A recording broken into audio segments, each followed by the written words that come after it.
Life is everywhere, on land and in the oceans.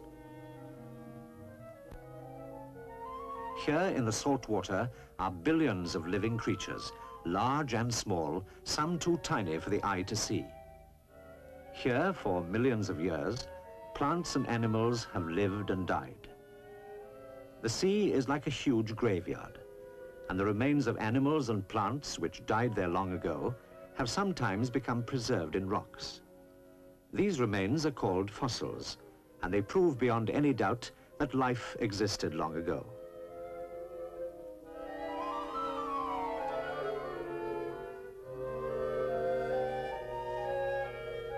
The sea and the wind never stop their work.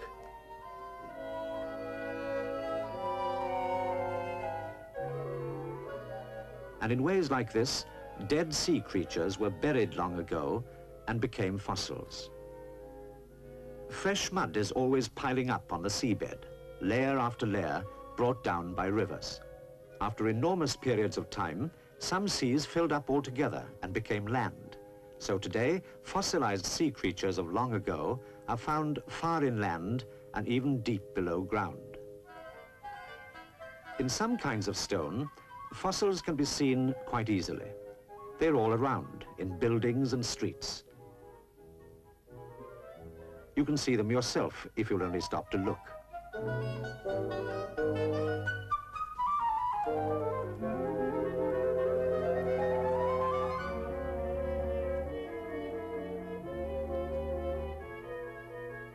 Samples of rock from deep underground have to be brought to the surface during drilling for oil, and fossils are often found in them too, the shells of microscopically tiny creatures. From the various kinds of fossils, scientists are able to work out the history of life on the Earth. They call this work paleontology, from Greek words meaning ancient life.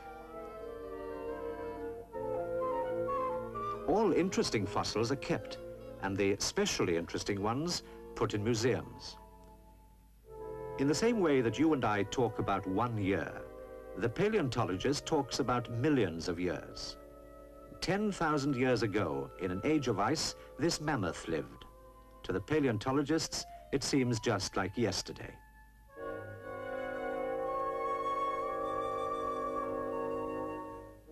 This is the plesiosaurus, which lived in the sea about 130 million years ago in the Jurassic period. 60 million years later, the Mosasaurus hunted fish, but not this kind of fish, which lived at quite a different time. The remains of all these fish were discovered lying close together. They date from the Devonian period, 300 million years ago. While these bones are much less old. They belong to cave bears, which lived alongside early man during the Ice Age. They only became extinct tens of thousands of years ago.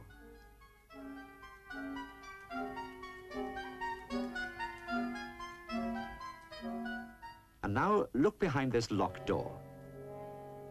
These fossils are very rare and precious indeed. They are the remains of primitive human beings, our own ancestors.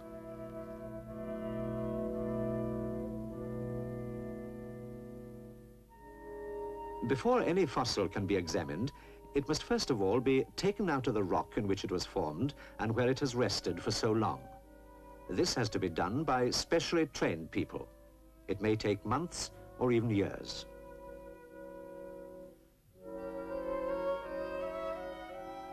To look at very tiny fossils inside rock samples, the rock is first crushed and the chippings and mud washed away to leave the fossils behind. If the rock is too hard to crush, it must be sliced instead, and the slice ground down until it's as thin as paper and transparent. In this way, the fossil can only be seen in section. Since we can learn more about a fossil if we can look at it from all sides, crushing's better when possible.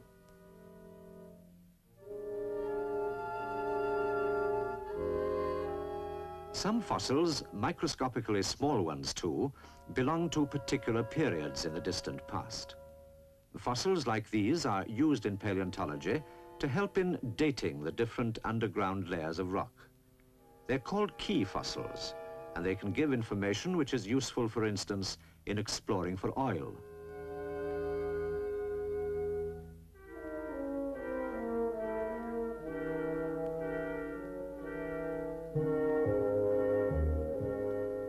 Here's an example.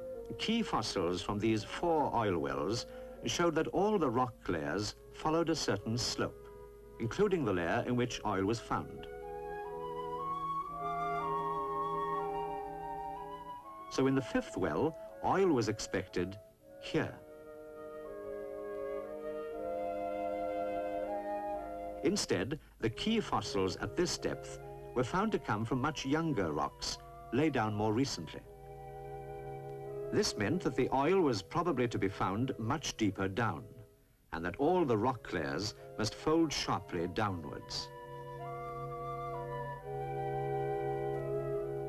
It's interesting to compare fossils from different periods in the past with plants and animals living now. Some of them are surprisingly alike.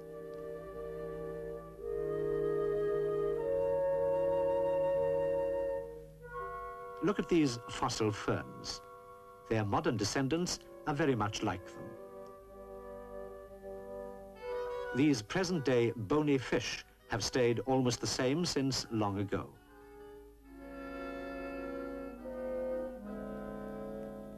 This is the Mystrosaurus, which lived in the age of the great reptiles.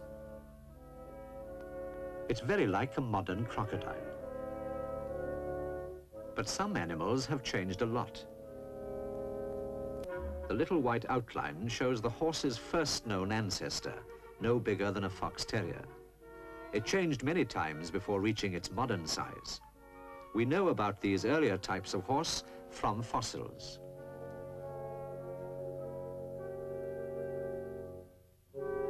Animals now extinct can sometimes be reconstructed out of quite small pieces of skeleton.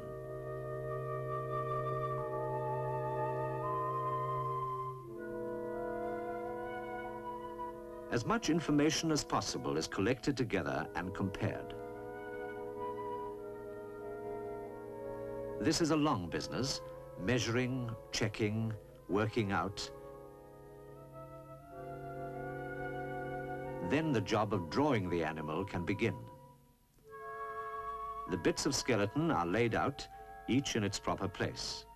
The missing parts are drawn in as correctly as possible.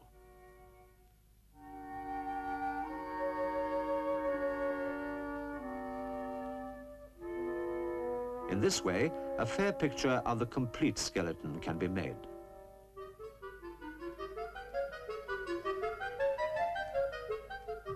Once this is done, we can get some idea of what the animal looked like when it was alive.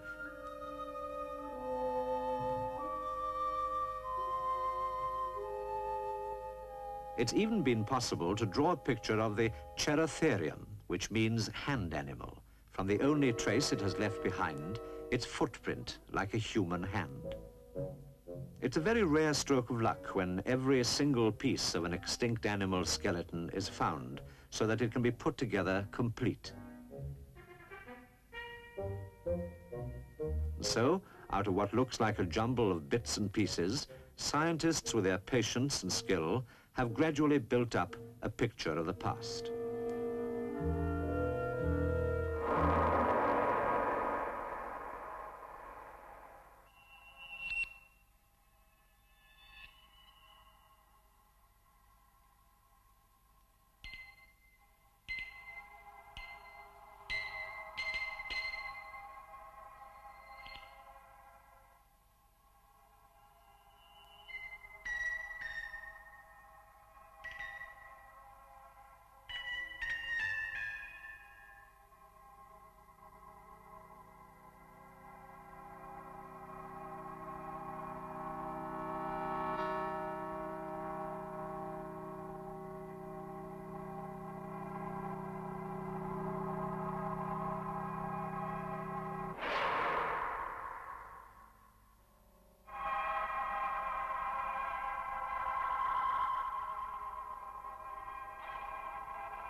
Scientists have divided the past into separate periods.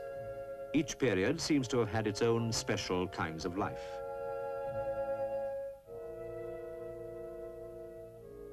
For instance, the Carboniferous period was the one in which the vertebrates, creatures with backbones, came out of the sea and conquered the land.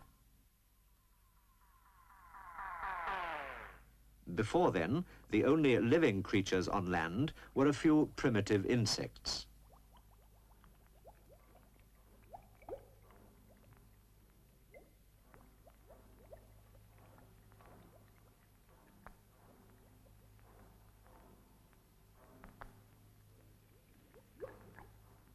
In the course of time, the trees and plants in the jungles and rainforests of the Carboniferous were pressed and squeezed by the weight of rocks on top and turned slowly into coal, the coal which today we dig out of the ground for heat and power.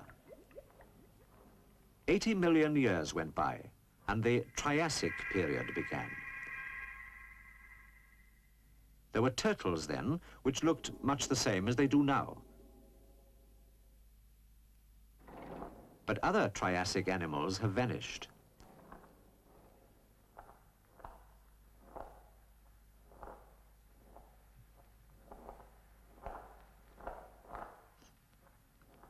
Including the Cherotherium, which left its one footprint.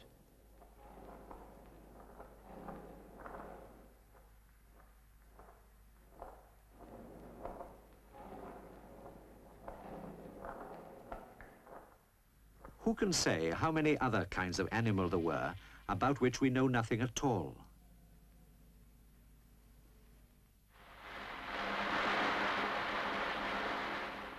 Once again, there were tremendous changes in the world, and the sea covered vast stretches of the land. The Jurassic period began. Forests of lush tropical plants and trees sprang up again, fed on by huge reptiles, the dinosaurs.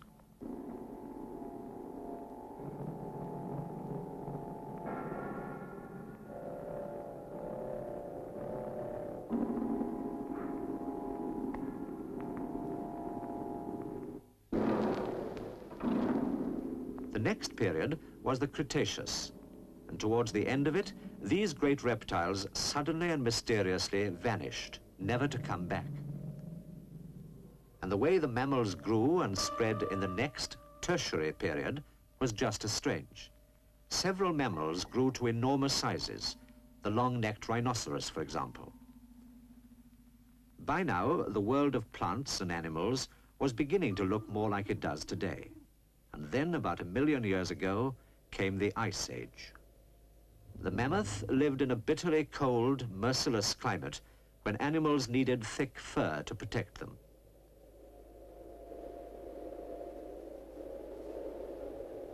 The glaciers pushed further and further south and drove the animals to seek shelter in holes and caves.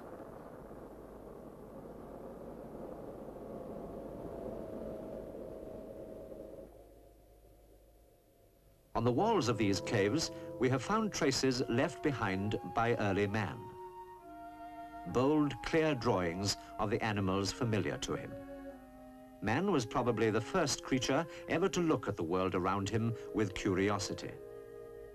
Today, this inquisitiveness about the world has allowed scientists to look back into the past, to learn from the rocks the story of creatures that lived once long ago, were buried by wind and sea, and then turned into stone.